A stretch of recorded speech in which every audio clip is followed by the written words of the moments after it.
ನಮಸ್ಕಾರ. 12 ಗಂಟೆಯ ಪ್ರಮುಖ ಸುದ್ದಿ. ಸಿದ್ದರಾಮಯ್ಯ ಡಿಕೆಶಿ ಯುಗ ಕೊನೆಯೆಂದ ದೇವೇಗೌಡರಿಗೆ ಈಗ ಸಿಎಂ ಟಾಂಗ್ ಕೊಟ್ಟಿರುವಂತಹ ಸುದ್ದಿ ಇದು.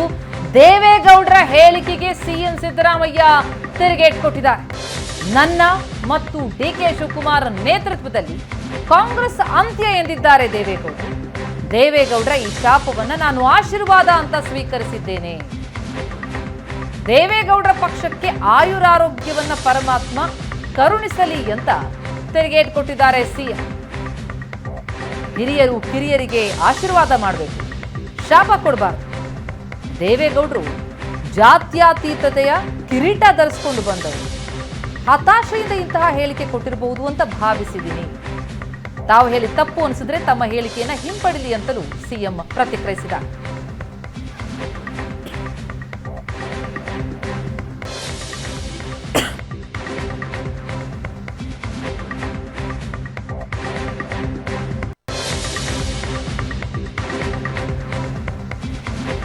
ದೇವೇಗೌಡರ ಹೇಳಿಕೆಗೆ ಸಿಎಂ ಕೊಟ್ಟ ತಿರುಗೇಟ್. ಮತ್ತೊಂದು ರಾಜಕೀಯ ಪಕ್ಷದ ಅಂತ್ಯವನ್ನ ಯಾರು ಬಯಸಬಾರದು.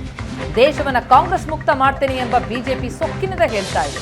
ಈಗ ಬಿಜೆಪಿ ಗಾಳಿ ದೇವೇಗೌಡರಿಗೂ ಸೋಕಿದ ಹಾಗಿದೆ ಅಂತ ಸಿಎಂ ತಿರುಗೇಟ್ ಕೊಟ್ಟಿದ್ದಾರೆ. ಹಿರಿಯರು ಕಿರಿಯರಿಗೆ ಆಶೀರ್ವಾದ ಮಾಡಬೇಕು, ಶಾಪ ಕೊಡಬಾರದು ಅಂತ ಟಾಂಗ್ ಕೊಟ್ಟಿದ್ದಾರೆ ಸಿಎಂ. ಇದು ಸಂಘ ದೋಷದ ಫಲ ಅಂತ ಸಿಎಂ ಟಾಂಗ್. ಹಾಗಿದ್ರೆ ಮಾಜಿ ಪ್ರಧಾನಿ ಎಚ್ ಡಿ ದೇವೇಗೌಡರು ಏನ್ ಹೇಳಿದ್ರು ನಿನ್ನೆ, ಅದಕ್ಕೆ ಸಿಎಂ ಕೊಟ್ಟ ತಿರುಗೇಟೇನು ಕೇಳೋಣ.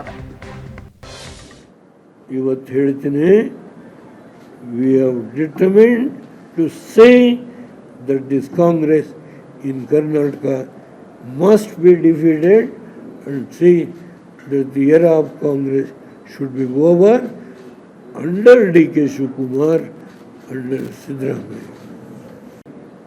ಇವತ್ತು ಹೇಳ್ತೀನಿ, we have determined to say that this Congress in Karnataka must be defeated and say that the era of Congress should be over under DK Shivakumar, under Siddaramaiah. AC ಬೆಳವಣಿಗೆ ಕುರಿತಾಗಿ ಇನ್ನಷ್ಟು ಡೀಟೇಲ್ಸ್ ಪಡೆಯೋಣ. ನಮ್ಮ ರಿಪೋರ್ಟರ್ ಶರತ್ ಈಗ ಸಂಪರ್ಕದಲ್ಲಿದ್ದಾರೆ. ಶರತ್, ಸಿದ್ದರಾಮಯ್ಯ ಡಿಕೆಶಿ ಯುಗ ಕೊನೆ ಎನ್ನುವ ದೇವೇಗೌಡರ ಹೇಳಿಕೆಗೆ ಭಾರಿ ಟಾಂಗ್ ಕೊಟ್ಟಿದ್ದಾರೆ ಸಿಎಂ ಸಿದ್ದರಾಮಯ್ಯ. ಈ ಜಟಾಪಟಿ ಇನ್ನಷ್ಟು ಮುಂದುವರಿಯುವಂತಹ ಲಕ್ಷಣ ಕಂಡು ಬರ್ತಾ ಇದೆಯಾ ಅಂತ? ಖಂಡಿತ ಪ್ರತಿಮಾ. ನಿನ್ನೆಯಷ್ಟೇ ಮಾಜಿ ಪ್ರಧಾನಿ ದೇವೇಗೌಡರು ಸಿದ್ದರಾಮಯ್ಯ ಮತ್ತೆ ಡಿಕೆ ಶಿವಕುಮಾರ್ ನೇತೃತ್ವದಲ್ಲಿ ಕಾಂಗ್ರೆಸ್ ಪಕ್ಷ ಅಂತ್ಯವಾಗಲಿದೆ ಎಂಬ ಹೇಳಿಕೆಯನ್ನು ಕೊಟ್ಟಿದ್ರು. ಇದಕ್ಕೆ ಇವತ್ತು ಸಾಮಾಜಿಕ ಜಾಲತಾಣ ಮೂಲಕ ಮುಖ್ಯಮಂತ್ರಿ ಸಿದ್ದರಾಮಯ್ಯನವರು ತೀಕ್ಷ್ಣವಾಗಿ ತಿರುಗೇಟನ್ನು ಕೊಟ್ಟಿದ್ದಾರೆ. ಇದು ಬಿಜೆಪಿಯ ಗಾಳಿ ಸೋಸಿದ್ದಕ್ಕೆ ಅವರು ಈ ರೀತಿಯಾದಂತ ಹೇಳಿಕೆ ಕೊಟ್ಟಿರಬಹುದು. ಅವರು ಹಿರಿಯರಿದ್ದಾರೆ, ಅವರ ಹೇಳಿಕೆನ ನನ್ನ ಆಶೀರ್ವಾದ ಅಂತ ಪಡ್ಕೊತೀನಿ.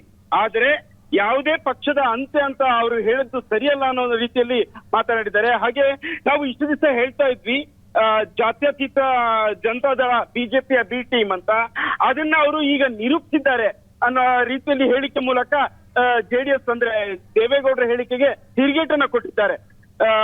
ಜಾತ್ಯತೀತ ಜನತಾದಳ ಅಂತ್ಯವಾಗಬಾರದು ಎಂಬ ನನ್ನ ಹೃತ್ಪೂರ್ವಕವಾಗಿ ಕೂಡ ನಾನು ಹಾರೈಸುತ್ತೇನೆ ಅಂದ್ರೆ ಆ ಮೂಲಕ ತಿರುಗೇಟನ್ನು ಕೊಟ್ಟಿದ್ದಾರೆ. ಯಾರು ಡಿ ಕೆ ಶಿವಕುಮಾರ್ ಮತ್ತೆ ಸಿದ್ದರಾಮಯ್ಯ ಅಂತ್ಯ ಅಂದ್ರೆ ಅವರಿಂದನೇ ಕಾಂಗ್ರೆಸ್ ಪಕ್ಷ ಅಂತ್ಯ ಆಗತ್ತೆ ಅಂತ ಹೇಳಿದ್ದಾರೆ. ಅದಕ್ಕೆ ಅವ್ರು ಈ ರೀತಿಯನ್ನು ಹೇಳಿಕೆ ಕೊಡ್ತಾರೆ. ಜನತಾದಳ ಯಾವತ್ತೂ ಕೂಡ ಅಂತ್ಯವಾಗಬಾರ್ದು, ಅದು ವಿರೋಧ ಪಕ್ಷದಲ್ಲೇ ಇರಬೇಕು, ಆ ವಿರೋಧ ಪಕ್ಷದಲ್ಲಿ ಮುಂದುವರಿಸೋಕೆ ನಾವೆಲ್ಲಾ ರೀತಿಯ ಪ್ರಯತ್ನವನ್ನು ಮಾಡ್ತೀವಿ. ಈಗೇನು ಸೆಕ್ಯುಲರ್ ಅವರು ಓಡಾಡ್ಕೊಳ್ತಾ ಇದ್ರು, ಅದು ಈ ಮುಂದಿನ ಚುನಾವಣೆಯಲ್ಲಿ ಜನರಿಗೆ ಸಾಕಷ್ಟು ಗೊಂದಲ ಇತ್ತು. ಸೆಕ್ಯುಲರ್ ಇದಾರ, ಯಾವ ರೀತಿ ಇದ್ದಾರೆ ಜನತಾದಳದವರು ಅನ್ನೋದನ್ನ ಈಗ ಅವರು ಬಿಜೆಪಿಯ ಸೌಖ್ಯ ಬೆಳೆಸಿ ಅದನ್ನ ಜನರ ಮುಂದೆ ಇಟ್ಟಿದ್ದಾರೆ. ಮುಂಬರುವಂತ ಚುನಾವಣೆಯಲ್ಲಿ ಇದಕ್ಕೆ ಜನರು ತಕ್ಕ ಉತ್ತರವನ್ನ ಕೊಡ್ತಾರೆ ಅಂತ.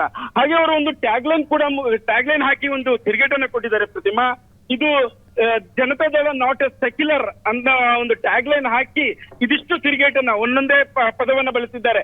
ಬಿ ಟೀಮ್ ಇರ್ಬೋದು, ಜನತಾದಳ ಅಂದ್ರೆ ಈಗ ಸೆಕ್ಯುಲರ್ ಅಲ್ಲ ಅನ್ನೋದು, ಈ ರೀತಿಯಾಗಿ ಹಂತ ಹಂತವಾಗಿ ನಿನ್ನೆ ಏನು ಹೇಳಿಕೆಯನ್ನು ಕೊಟ್ಟರು ಅದಕ್ಕೆ ತೀಕ್ಷ್ಣವಾಗಿ ತಿರುಗೇಟನ್ನ ಕೊಟ್ಟಿದ್ದಾರೆ.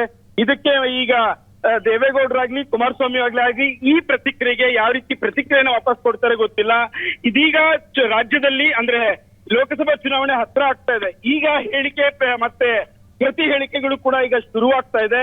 ಮೊದಲ ಬಾರಿಗೆ ಅಂದ್ರೆ ನಿನ್ನೆ ದೇವೇಗೌಡರು ಸುದ್ದಿಗೋಷ್ಠಿಯಲ್ಲಿ ಡಿ ಕೆ ಶಿವಕುಮಾರ್ ಮತ್ತೆ ಸಿದ್ದರಾಮಯ್ಯ ವಿರುದ್ಧ ವಾಗ್ದಾಳಿಯನ್ನ ನಡೆಸಿದ್ರು. ಅದಕ್ಕೆ ತೀಕ್ಷ್ಣವಾಗಿ ಇವತ್ತು ಸಾಮಾಜಿಕ ಜಾಲತಾಣ ಮೂಲಕ ಸಿದ್ದರಾಮಯ್ಯನವರು ಪ್ರತಿಕ್ರಿಯೆಯನ್ನ ಕೊಟ್ಟಿದ್ದಾರೆ. ಶರತ್, ತಾವು ಹೇಳಿದ ತಪ್ಪನಿಸಿದ್ರೆ ತಮ್ಮ ಹೇಳಿಕೆನ ಹಿಂಪಡಿಲಿ ಎನ್ನುವಂತ ಮಾತನ್ನ ಕೂಡ ಸಿಎಂ ಹೇಳಿದ್ರು.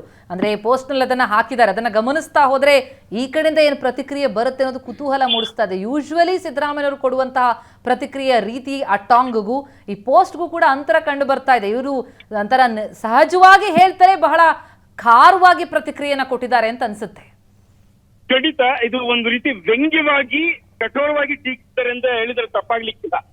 ಈಗ ಅವ್ರ ಹೇಳಿಕೆಯನ್ನ ಒಂದ್ ವೇಳೆ ಅದೇ ಯಾವುದೇ ಪಕ್ಷಗಳು ಅಂತ್ಯವಾಗಬಾರ್ದು ಅನ್ನೋ ಮಾತನ್ನ ಸಿದ್ದರಾಮಯ್ಯನವರು ಹೇಳಿದ್ದಾರೆ. ಅಂದ್ರೆ ಜೆಡಿಎಸ್ ಕೂಡ ಅಂತ್ಯವಾಗಬಾರ್ದು ಅಂತ ನಾನು ಬಯಸ್ತೀನಿ.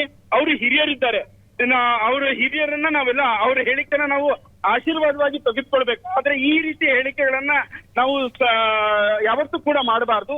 ಒಂದ್ ವೇಳೆ ಈ ಹೇಳಿಕೆ ಅವರಿಗೆ ತಪ್ಪನಿಸಿದ್ದೇ ಆದಲ್ಲಿ ಅವರು ಆ ಹೇಳಿಕೆಯನ್ನ ವಾಪಸ್ ತೆಗೆದುಕೊಳ್ಳಿ ಅಂತ ಒಂದು ಮನವಿಯನ್ನು ಕೂಡ ಮಾಡಿದ್ದಾರೆ.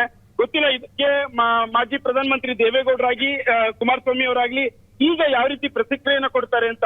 ಬಹುತೇಕವಾಗಿ ಅವರು ಈ ಹೇಳಿಕೆಯನ್ನ ಈ ಹಿಂದೆ ಹೇಳಿಕೆಯನ್ನ ಮತ್ತೆ ಸಮರ್ಥಿಸಿಕೊಳ್ಳುವಂತ ಸಾಧ್ಯತೆಯೂ ಕೂಡ ಇದೆ. ಅದಕ್ಕೆ ನಾ ಹೇಳಿದ್ದು, ಇನ್ನ ಈ ಲೋಕಸಭಾ ಚುನಾವಣೆ ಹತ್ರ ಬರ್ತಾ ಇದೆ. ಈಗ ವಾಕ್ಸಮರಗಳು ಕೂಡ ಹೆಚ್ಚಾಗಿ ಸ್ಟಾರ್ಟ್ ಆಗ್ತಿದೆ. ಅದು ನಿನ್ನೆಯಿಂದ ಕೂಡ ಆಗಿರುವಂತದ್ದು. ನಿನ್ನೆ ಇವರಿಬ್ಬರ ವಿರುದ್ಧ ಹೇಳಿದ್ದಾರೆ. ಅದಕ್ಕೆ ಪ್ರತಿಯಾಗಿ ಸಿದ್ದರಾಮಯ್ಯನವರು ಕೂಡ ತಮ್ಮ ಪ್ರತಿಕ್ರಿಯೆಯನ್ನು ಕೊಟ್ಟಿದ್ದಾರೆ. ತಮ್ಮ ಪ್ರತಿಕ್ರಿಯೆಯಲ್ಲಿ ಒಂದ್ ರೀತಿ ಮಾಜಿ ಪ್ರಧಾನಮಂತ್ರಿ ದೇವೇಗೌಡರನ್ನ ಹಿರಿಯರು ಅಂತ ಹೇಳಿ ಅವರಿಗೆ ಗೌರವಿಸುವ ಮೂಲಕ ಕೆಲವೊಂದು ಪದಗಳಲ್ಲಿ ಅವ್ರನ್ನ ಟೀಕಿಸಿದ್ದಾರೆ. ಜಾತ್ಯತೀತ ಮನೋಭಾವ ಈಗ ಇಟ್ಕೊಂಡಿಲ್ಲ, ಸೆಕ್ಯುಲರ್ ಜನತಾದಳ ಅಂತ ಹೇಳಿ ಹೇಳ್ತಾ ಇದ್ರು. ಆದ್ರೆ ಅದು ಈಗಿಲ್ಲ. ಬಿಜೆಪಿಯ ಸೌಖ್ಯ ಬೆಳೆಸಿ ಅವ್ರಿಗೂ ಆ ಗಾಳಿಯನ್ನ ಸೂಸಿ ಕೋಮುವಾದಿ ಆಗ್ತಾ ಇದ್ದಾರೆ ಅನ್ನೋ ಮಾತನ್ನು ಕೂಡ ಈ ಅವರ ಇವತ್ತಿನ ಪೋಸ್ಟ್ ನಲ್ಲಿ ನಾವು ಕಾಣಬಹುದು. ಥ್ಯಾಂಕ್ ಯು ಸೋ ಮಚ್ ಶರತ್ ತಮ್ಮೆಲ್ಲ ಮಾಹಿತಿಗೆ.